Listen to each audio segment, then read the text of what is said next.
All right, let's do this. Welcome back to another live stream of the. I still don't have a name for this thing, but essentially, this is a live stream to help early career professionals, people that are either going through a transition where they're pivoting careers, or people that are getting out of college, looking for their first job, whatever that case may be, or maybe going through like a boot camp, an accelerator program, something of that nature. This show is meant to help you. So, keeping you up to date with what's going on in the job market, connecting you with different recruiters, hiring managers, decision makers, also bring you up to date with different opportunities that are available, all that good stuff. So if you don't know me, my name is Andrew Baines. Today we're going to be talking about how the tech job boom is dead, finito, over. I do have a co-host for the show. Her name is Kara Gooch. Highly encourage you guys to check out her content. She's an amazing individual. She also has a business Route to Rise. Look, I was trying to remember it. I almost went blank for a second. But make sure you check out Kara's LinkedIn page. I'll make sure to put it in the description of the show. But if you don't know me, my name is Andrew Baines. I'm the founder of NoExperienceJobs.io. Background is mechanical engineering, but ventured into the world of recruiting and looking to help as many people as possible land their dream job. This episode is, the tech job boom is dead. A little bit clickbaity, but it's a lot going on in the tech industry that you guys may or may not be up to date with. For example, today Microsoft announced that they were going to be laying off around 9,000 employees. That's not all entry-level people. I believe one of the articles I was rereading referenced how a lot of those jobs will be removing these middle management jobs. But that's not to say that a lot is happening and a lot of jobs are being cut in the tech industry. And it's interesting because, if you remember back to like the 2020, 2021 timeframe, when you could not get on social media and see a reel or a TikTok or something where somebody was talking about how they went from never even knowing what coding was to now making over six figures in tech because they took a Grow with Google certification or something that had a very low bar to entry. But here we are in 2025 and things have shifted drastically. So just kind of wanted to touch base, keep you up to date with what's happening in the industry, and then also discuss like where are the jobs? If tech is dying down and AI is on the rise and all this is happening, like where can you actually go to find a job? And so let me go ahead and share my screen. This is actually gonna be kind of quick live today. I'm still getting used to like this whole live stream and talking to myself without having somebody here in person, but we still gonna do it. So I messed up. I made the crazy decision to like just Google like status of the entry level job market just to see what's happening. And like you can Google this, but even if you go on LinkedIn, like everybody is talking about. And let me pull this up real quick. 1 second. All right, here we go. Now you can see me down here. So everybody, CNBC, MSNBC, CBC, Economy, Fortune, literally everybody is talking about how early career professionals, people that are just graduating, have it really tough. If you ignore what happened like during the pandemic when unemployment skyrocketed for everybody, I think every major news agency is talking about how unemployment for early career professionals is at like an all-time worst in terms of like the past 20 or 30 years. And so really depressing, honestly, if you kind of think about it. And there was one article in particular, I'll put this in the show notes as well, just so you can kind of take a look. But it talks about how the computer science bubble is popping. I think this story in particular talks about somebody who had like a PhD in computer science, and regardless of like all these different accolades and all these different things that they were doing, it still wasn't really making a difference. And they, despite applying to hundreds of jobs, they couldn't see any new progress. And so just to kind of drive the point home even further, like LinkedIn News is even having like articles each and every day that are like just grim, like it's depressing, essentially talking about how high unemployment is. Different people are posting on here talking about, hey, unemployment is at like 50% for computer science graduates that are graduating, and then they're putting their references in here, and basically it's not looking good. And so one thing that I did do this week is, I read all these headlines and everything, but I don't want to just like take where we at? Oh, here we go. My bad. I read all these headlines and everything, but I don't want to just like take the mainstream media's, word for it. Like I want to actually like start engaging with more of you guys, figuring out like, hey, is this actually what you're seeing in the job market? And so one of the things I did this week was I have this newsletter. We have about 5,000 people that are subscribed to the newsletter. If you haven't yet, I would love if you would subscribe to it. Make sure you sign up for the newsletter. We send out interesting jobs each and every week, and I'll show a few of those here in a minute. Give you a sneak peek of what's coming out tomorrow in the newsletter. Actually, you can't see this, so here you go. 1 second, my bad.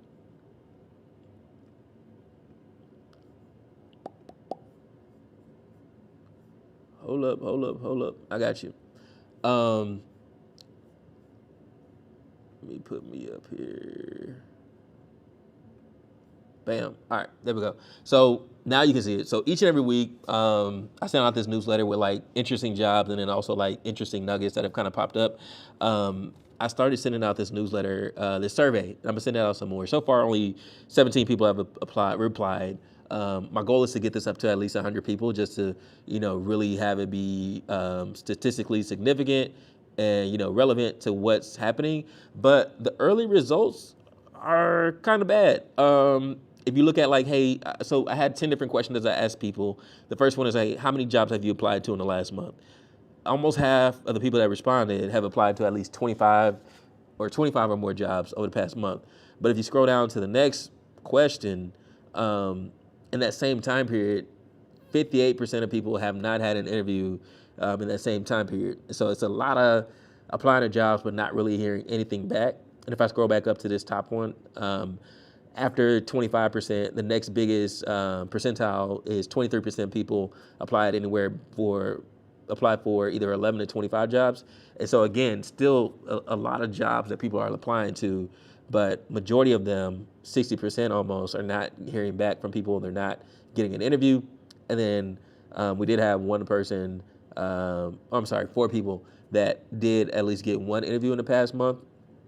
I was just kind of curious, hey, it's one thing to apply to a job, but, in my opinion, garbage in is garbage out. So, like, if you're applying to a job and your resume or your cover letter is trash, like, you can't really expect much. And so I wanted to know, hey, are you actually, like, customizing or updating your resume and your cover letter for each and every job? The majority of people, 7 people said both, or 41% of people said, hey, yeah, I'm customizing both. Some people say, about 30% say sometimes I do it. Some people, 17% say, hey, just the resume. And then some people are like, hey, I'm not even gonna bother, just depending on like the number of jobs you're having to apply to, which I can understand. If I'm being honest, like if you're applying to 25 jobs, that's very time consuming in itself. And so you may feel like, hey, I don't have time to sit here and go and update each and every job application or each and every resume and cover letter if I'm gonna be doing it. But at the same time, you have to kind of, if it's a job that you either A, are truly passionate about, or B, that you feel like really aligns with your skill set, I'd recommend you take that extra time and effort to customize it. And there's different AI tools and stuff like that that can kind of help with that. But the next question, I was curious, like, hey, what are people expecting in terms of salary when it comes to like how much money they're expected to make in their first job? And so roughly 30% of people said, hey, 56 to 70K. I think that's, reasonable, I guess. Stuff is expensive, inflation is high, but I think that's reasonable for like a first gig with like no experience at all, coming in brand new. I still say 71 to 85. I think that's actually where my first job, where I was in that pay range at, like as a first entry level engineering job that I received. So 30% of people say, hey, that's what they're expecting. I was kind of surprised, like 20% of people say, hey, like just pay me like something. And so they're actually like, hey, I'm cool with 40K or less. Like, they just want an opportunity to kind of get their foot in the door. There was 5% of people that said, hey, I want, I'm looking for that 6 figures, 85 plus type of role. In terms of the demographics of people that are looking or that completed the survey, a majority of them are looking for the engineering and tech roles, followed by business ops, healthcare, or, they're not fully defined yet or haven't figured it out what they want to do. This is kind of a little bit off topic, but I was also curious, like, hey, how do people consume their content in terms of career-related content? And not too surprising, you're looking for content like this with YouTube, TikTok, Instagram Reels. The next most popular one was the newsletter and LinkedIn post.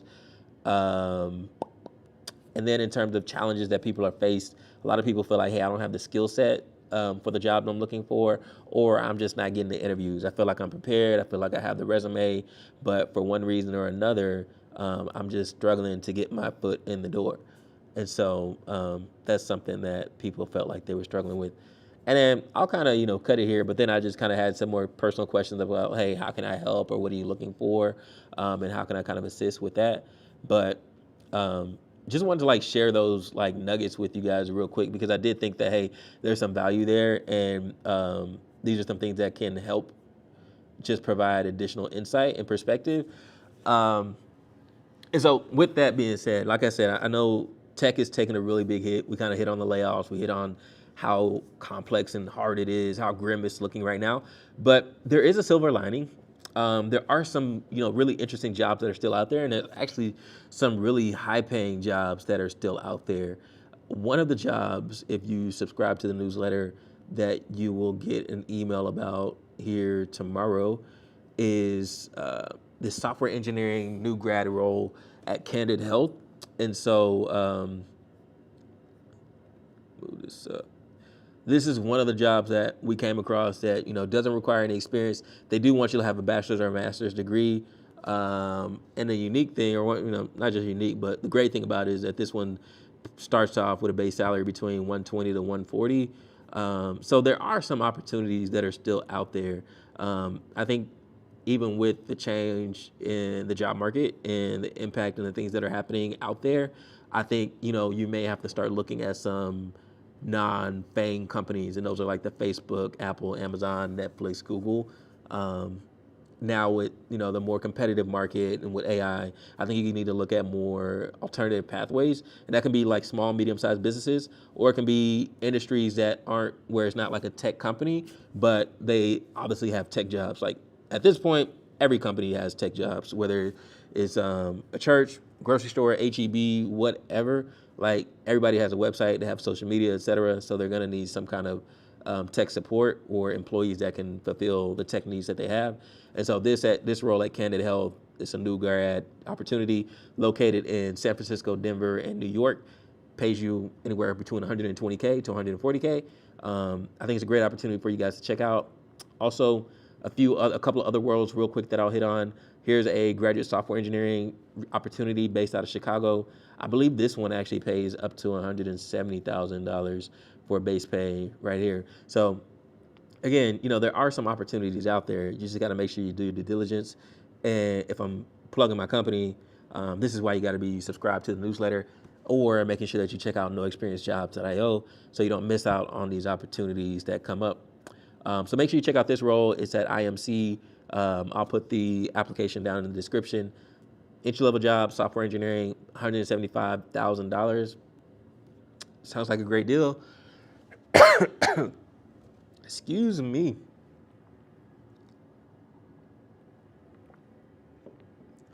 All right, and then the last one that I'll hit on real quick is this software engineering internship. This is actually for next summer, so 2026. And believe me, you need to get started early when you're looking for a job. If you're looking for a job, let's say you're graduating in May of 2026, you need to be looking right now, especially leading up to the fall season, for that job. Do not wait until January 2026. Let me say this again. Do not wait until January 2026 to start looking for a job. Let me say this again. Do not wait until January 2026 to start looking for a job if you're graduating in May 2026.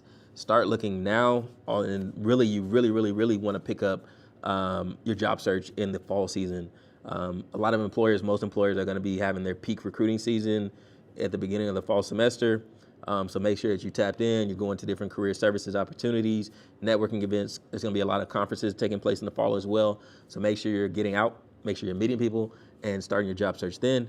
But really just wanted to reiterate that just to kind of drive home the point. In this job in particular, you can see they're already recruiting for next summer.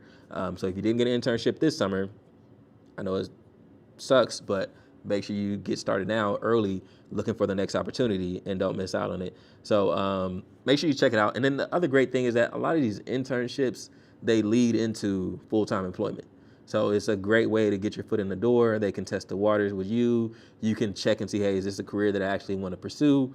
And they can kind of vet you in a way to where, hey, if you knock it out the park, hopefully it's a lot easier process for you to land a full-time job after the internship. So make sure you check that out. But just wanted to share those three jobs with you real quick. What I will say, I know the title or the catchy thing, the title or the thumbnail for this is, hey, the tech job boom is dead.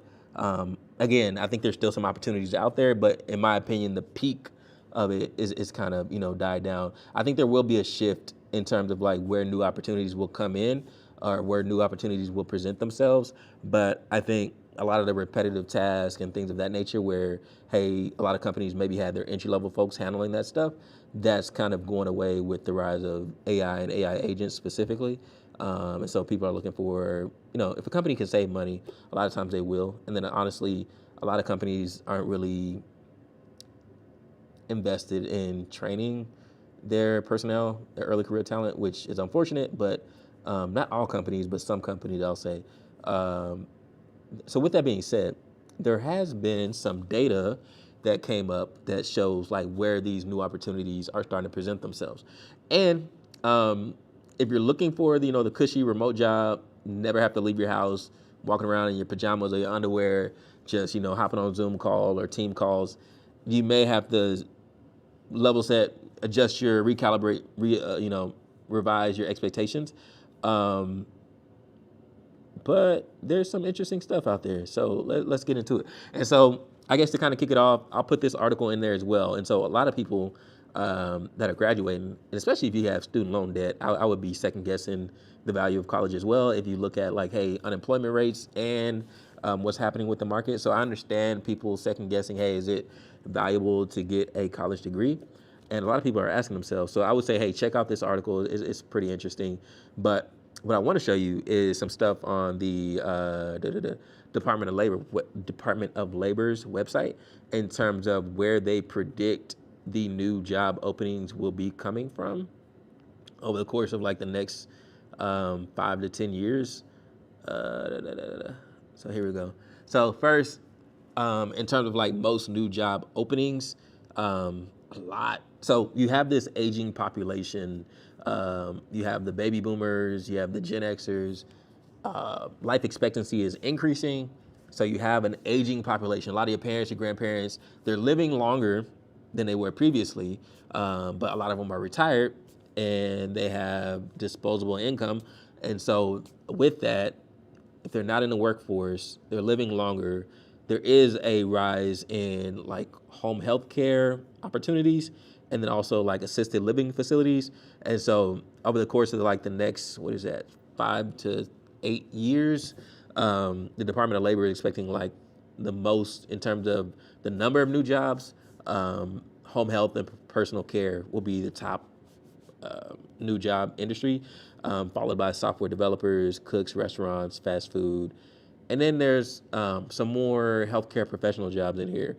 So RN, registered nurses, medical healthcare professionals, nurse practitioners, medical assistants. And then within here, there's some other jobs mixed in as well, obviously, that I've kind of skipped over.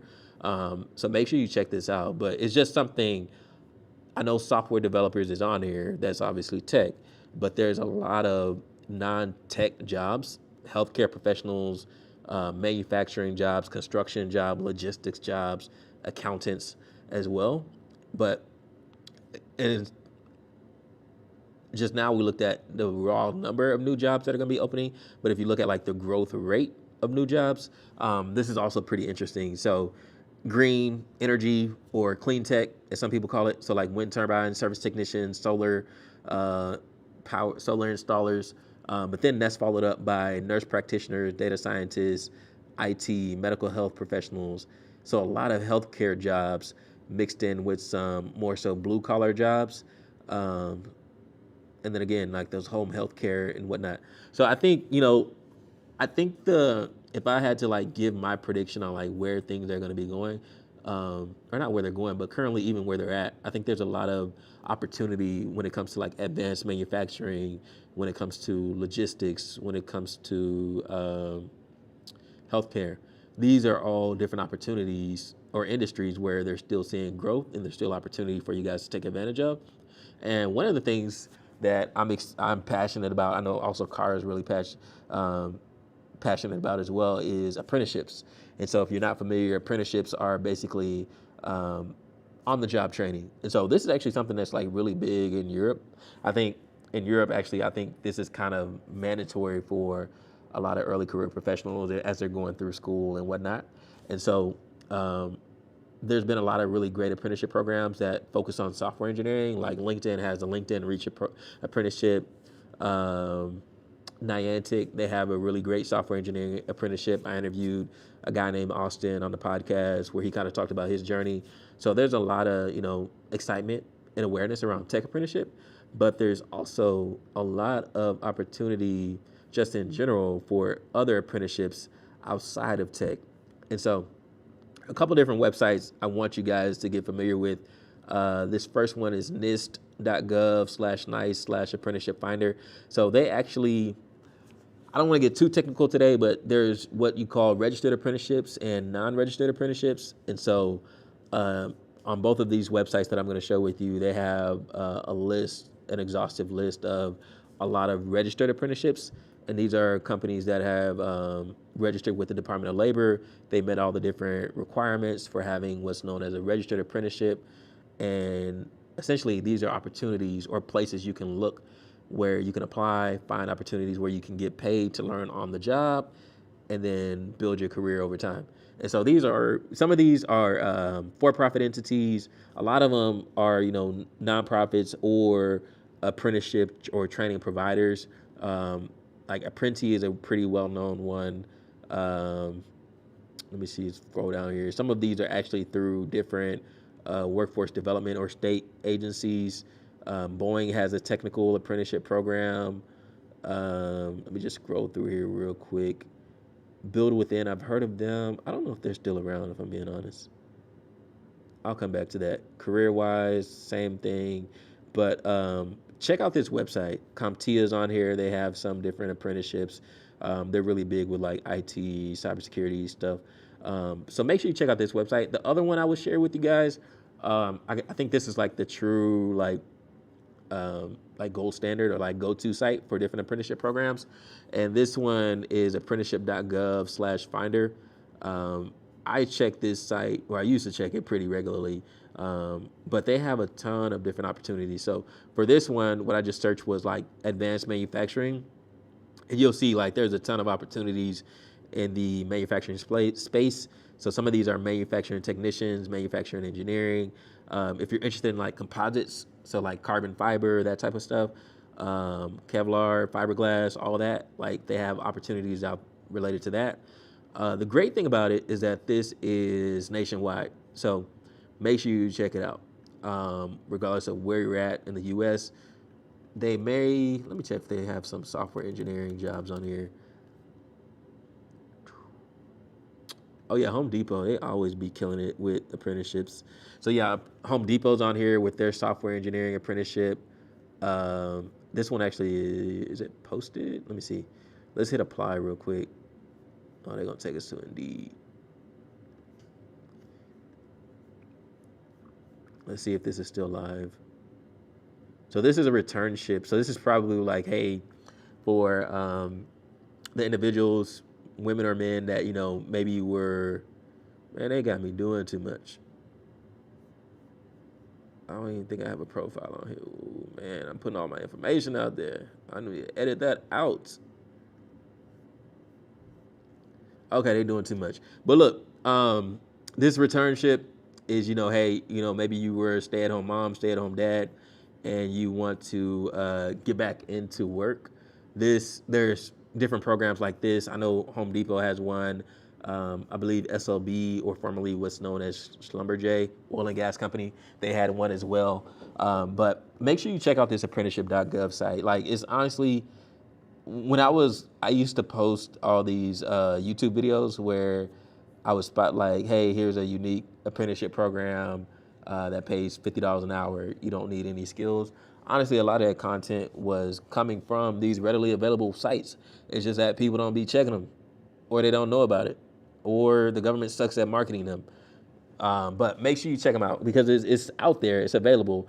And one of the things that I'm excited about moving forward is that I'm actually going to be having, me and Car are going to be working to bring on some people that have different apprenticeship programs in their hiring and having them come on, talk to you guys about the opportunities, making you guys aware of them, and then giving you guys the opportunity to come up, chat, ask any questions you may have, all that good stuff. So make sure you stay tuned. Y'all are in the early stages of this thing being built, and so working out the kinks, making sure number one is being consistent, number two being extremely valuable to you guys. But bear with us as we build this out. But that's pretty much it for what I had in mind for this episode. Make sure you stay tuned. Like I said, do me a favor. Tell somebody about this that you feel like they may need it. Make sure you subscribe to the Custom Journeys Media channel if you haven't. This is going to be a YouTube channel with a lot of different content geared to help people of all different demographics and backgrounds, depending on like where you're at, whether you're early career or seasoned professional. This particular live stream is intended to help the early career people, but make sure you stay tuned and do me a favor. Like I said, share this with somebody, like the video, subscribe, all that good stuff. Make sure you check out noexperiencejobs.io. Make sure you check out Route to Rise. Hit me up, send me a DM. I'm on LinkedIn. I'm always on LinkedIn. I live in there. Let me know what you think about the content, how we can make it better. But that's it for this episode, and I will see you all again next week. I hope y'all have a happy 4th of July. A lot of fireworks, barbecue, all that good stuff, and be safe. And I'll catch y'all next week. Peace.